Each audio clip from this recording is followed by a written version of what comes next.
Hi ಸ್ನೇಹಿತರೆ, ಎಲ್ಲರಿಗೂ ನಮಸ್ಕಾರ. ನನ್ನ ಹೆಸರು ಸರೋಜಾ. ನನಗೆ 42 ವರ್ಷ ವಯಸ್ಸು. ನನ್ನ ಮಗ ಬೆಂಗಳೂರಿನಲ್ಲಿ ಕೆಲಸ ಮಾಡುತ್ತಿದ್ದಾನೆ. ನಾನು ಮನೆಯಲ್ಲೇ ಒಬ್ಬಳೇ ವಾಸಿಸುತ್ತಿದ್ದೇನೆ.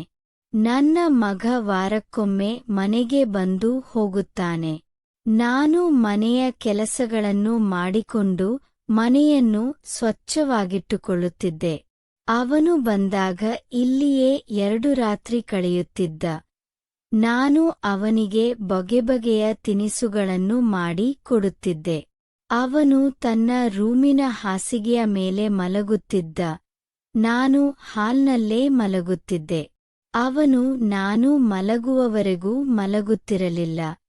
ರೂಮಿನಲ್ಲಿ ದೊಡ್ಡದಾದ ಕಿಟಕಿಯಿತ್ತು. ಅದರಿಂದ ತಂಪಾದ ಗಾಳಿ ಬೀಸುತ್ತಿತ್ತು.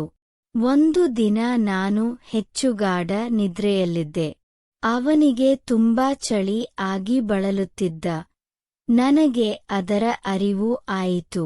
ನಾನು ಅವನನ್ನು ಕೇಳಿದೆ, ಆ ಕಿಟಕಿ ಸರಿಯಿಲ್ಲ, ಇಲ್ಲಿಯೇ ಬಾ, ಹಾಲ್ನಲ್ಲಿ ಮಲಗು. ಅವನು ಸರಿ ಎಂದು ಹೇಳಿ ಹಾಲ್ನಲ್ಲಿರುವ ಸೋಫಾದ ಮೇಲೆ ಮಲಗಿದ. ನಿದ್ದೆ ಬಾರದ ಕಾರಣ ನಾವು ಒಂದೊಳ್ಳೆ ಸಿನಿಮಾ ಹಾಕಿಕೊಂಡು ನೋಡುತ್ತಾ ಮಲಗಿದೆವು. ಬೆಳಿಗ್ಗೆ ಅವನು ಬೇಗ ಎದ್ದು ನನಗಾಗಿ ಕಾಫಿ ತಯಾರಿಸಿದ್ದ. ನಾನು ಸೀರೆಯನ್ನು ಸರಿಪಡಿಸಿಕೊಂಡು ಹೊರಟೆ. ಇಬ್ಬರೂ ಕುಳಿತು ಮಾತನಾಡುತ್ತಾ ಕಾಫಿ ಕುಡಿದೆವು. ಅಂದಿನ ದಿನ ಪೂರ್ತಿ ಮನೆಯಲ್ಲೇ ವಾಸವಿದ್ದೆವು. ಇಬ್ಬರೂ ಸೇರಿ ಹಲವು ಸಿನಿಮಾಗಳನ್ನು ನೋಡುತ್ತಾ ಕಾಲ ಕಳೆದವು. ಸಂಜೆಯ ವೇಳೆಗೆ ರುಚಿಕರವಾದ ಆಹಾರವನ್ನು ಅವನಿಗೆ ನೀಡಿ, ರಾತ್ರಿ ವೇಳೆಗೆ ಮಳೆ ಹೆಚ್ಚು ಬೀಳಲು ಪ್ರಾರಂಭವಾಯಿತು. ಹಿಂದಿನ ದಿನದಂತೆ ಇಬ್ಬರೂ ಹಾಲ್ನಲ್ಲಿ ಮಲಗಲು ಸಿದ್ಧವಾದೆವು. ಮಗ ನೈಟ್ಡ್ರೆಸ್ ಧರಿಸಿ ಮಲಗಲು ಬಂದನು. ಸೋಫಾದ ಮೇಲೆ ಮೊಬೈಲ್ ಹಿಡಿದು ಕುಳಿತಿದ್ದ. ನಾನು ಅವನನ್ನು ಗಮನಿಸಿದೆ. ಅವನ ಮುಖದಲ್ಲಿ ಸ್ವಲ್ಪ ನೋವಿತ್ತು. ನಾನು ಕೇಳಿದೆ, ಏನಾಯಿತು? ಅವನು ಹೇಳಿದ, ಇಲ್ಲ ಅಮ್ಮ, ಇಲ್ಲಿ ಸ್ವಲ್ಪ ನೋವಿದೆ. ನಾನು ಕೇಳಿದೆ, ಏನಾಯಿತು? ಅವನು ಹೇಳಿದ, ನಾನು ಬರುವಾಗ ಬಾಗಿಲು ಕಾಲಿಗೆ ತಾಗಿತು. ಅದು ತುಂಬಾ ನೋವಾಗಿತ್ತು.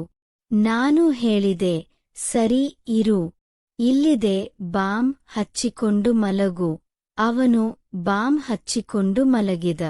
ಕೊನೆಗೆ ನಾನು ಅವನತ್ತ ನಗುತ್ತ ಹೇಳಿದೆ, ಮಗ, ಬೇಗ ಮಲಗು, ನಾಳೆ ಬೇಗ ಎದ್ದುಕೊಳ್ಳಬೇಕು.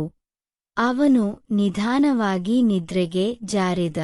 ಸರಿ ಎಂದು ನಾನು ಮಲಗಿಕೊಂಡೆ. ಮಧ್ಯರಾತ್ರಿ ಅವನು ನೀರು ಕುಡಿಯಲು ಎದ್ದ. ನಾನು ನಿದ್ದೆಯಲ್ಲಿ ಅರ್ಧ ಎಚ್ಚರವಾಗಿದ್ದೆ. ಅವನು ಸ್ವಲ್ಪ ಸಮಯ ಮೊಬೈಲ್ ನೋಡುತ್ತಿದ್ದ. ನಾನು ಕೇಳಿದೆ, ನಿದ್ರೆ ಆಗ್ತಿಲ್ಲವಾ? ಅವನು ಸುಮ್ಮನಾದ. ನಾನು ಸರಿ, ಮಲಗು ಮಗ ಎಂದು ಹೇಳಿ ಮತ್ತೆ ಮಲಗಿದೆ. ಬೆಳಿಗ್ಗೆ ಅವನು ಮತ್ತೆ ಕಾಫಿ ಸಿದ್ಧ ಮಾಡಿದ್ದ. ನಾನು ಸೀರೆಯನ್ನು ಸರಿಪಡಿಸಿಕೊಂಡು ಕಾಫಿ ಕುಡಿಯಲು ಹೋದೆ. ಕತೆ ಇಲ್ಲಿಗೆ ಮುಕ್ತಾಯವಾಗುತ್ತದೆ. ಧನ್ಯವಾದಗಳು.